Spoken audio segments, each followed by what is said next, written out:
Hi guys, how's it going? Welcome to my Virgin Kitchen. Tonight I'm actually in for a little treat for myself personally because I am making beef stroganoff, which I absolutely adore. My girlfriend Becky is actually out for the night and she hates mushrooms, which is quite a big part in beef stroganoff. So it's my ideal opportunity to give it a go, and this one's actually quite a quick recipe, so we're going to see how we get on. Actually, it's kind of, for my situation with Becky not liking the mushrooms, it's kind of like living with a vegetarian or, you know, someone like that, because, you know, you kind of feel bad for eating the meat in front of them, I'd imagine. So, you know, with Becky tonight being out, I'm going to go for it and, you know, really let myself, you know, really enjoy it. So let's have a look at what we need. Basically, I've started already on some of the stuff you already need. I've got lemon there. I'm going to use that bit, those two there, like eyes, for presentation. You just need the zest of a lemon. You need a little bit of butter, so I've got some unsalted butter there. Piece of garlic there, which we're going to crush with the old classic garlic crusher. Got some bread that I'm going to serve on the side. Some mushrooms. There's some wild sort of chestnutty ones, those ones. Probably about 2 decent handfuls of those. 50 ml of sour cream and a beef steak fillet. I'm actually really looking forward to the beef steak fillet because look at the size of it now. Look how thick that is. You see that? We're gonna like get a rolling pin out and whack it really hard until it's really thin. So with me being home alone, I can really go crazy on that. You need a little bit of olive oil if you pan and some paprika to spice it. You also need 1 red onion, which is actually already in my mini chopper. So there we go. Oh, sorry about that bit of onion there, we'll sort that out. But we're going to chop that up as well, which I've just started to do, and it's all going to come together. So the first thing for me to do is to finish chopping my onion, so you should do that, and also get zesty lemons, and then we can start pounding our meat. That probably came out wrong. Okay guys, so I used the electric chopper there to save my hand action for the bashing of the meat, but there is my onions all chopped up. What I've done there is got a little sort of sheathy sort of layer of cling film on top of a different chopping board, and I'm going to get my fillet and plonk it on top like that. See, there's a little bit of string in there. It's kind of like a hairband, so you want to get rid of that because that isn't going to taste nice if you get it in your teeth. So yeah, get those in there. Now what I'm going to do is actually get another layer of cling film over the top and then start whacking it with the rolling pin, okay? I actually hate cling film, it's really fiddly, so I don't know about you. Let's go. Okay then guys, got my rolling pin. It's all sealed up there. When I whack it down actually, it's quite close together, so it might merge. We'll see what happens. Actually, random fact today, I got 3 electric shocks in a supermarket. Now, I don't know if I can get an insurance claim for that. There's something not good about it.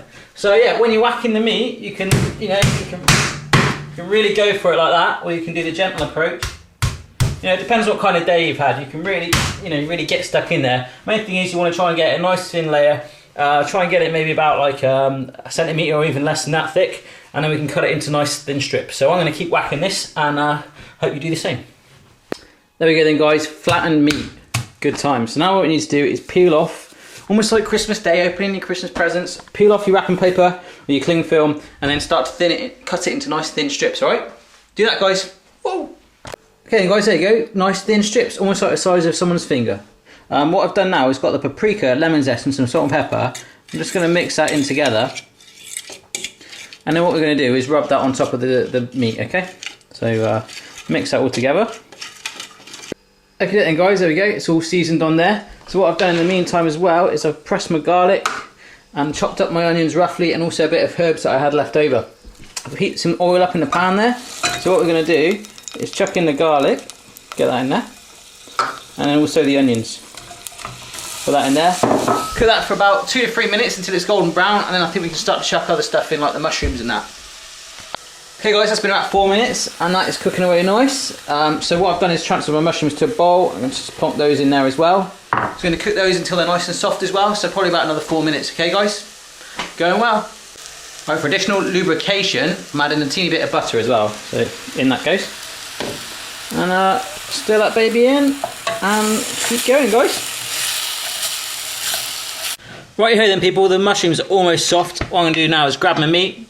Actually, the smell is unbelievable. It smells like because they're like chestnut mushrooms, it smells like I'm in like a forest running around like a rabbit or something. Right, so we're just going to push our meat in there.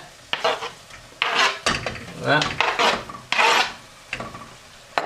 Stir that in with it, okay? So that's in there. So obviously you want to get the meat to the bottom of the pan and get it out of the heat as quick as you can. Right here then guys, you'll see that's cooking away lovely now. The meat is actually starting to turn brown. What I've done in the meantime is got my sour cream and my herbs and put them in a bowl together. I'm going to mix it all in like this, okay? So what we'll do eventually is take that off the heat and stir that in, and that'll be your creamy mixture. and then we can eat. Oh, I've also put my bread on the George Foreman just to give it a little grilled effect. I think some people call that crostini, but to me that's just grilled toast or grilled bread, I don't know. So yeah, keep doing this guys, and we are so nearly there. Woo! Okay guys, we're almost there. As you can see, there's a bit of excess fluid bubbling away there. So what you want to try and do is drain that away as much as you can, because even I know when we mix that cream in, if we don't do it, it's going to taste like an oil slick. So do that. Maybe add a bit of salt and pepper. Where we've put that lemon on the meat at the start, it really smells good. It almost smells like lemonade, kind of. Lemonade meat. It doesn't sound good, but I promise you, this smells really good. So yeah, I'm going to drain the meat off now, and then we can start to serve it up, and yum yum time. Right here then guys, take that off the heat now, drained out a bit. Here we go. Let's get the in there. We've got the sour cream and the herbs going in.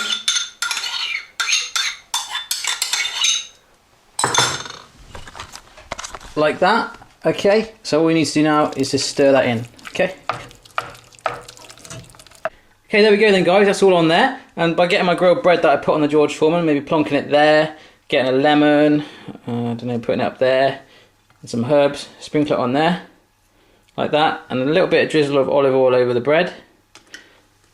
That is all done, and for me to make that just for myself, you know, I'm dead chuffed. If you look at some of my old videos right from the start of poaching an egg, and to make that, I'm pretty happy with myself. So if I can do that, I promise you anyone can. So have a go yourself. You know, if you don't like mushrooms, take less out and get a bit creative with it. Let me know how you get on, and I'll see you next time.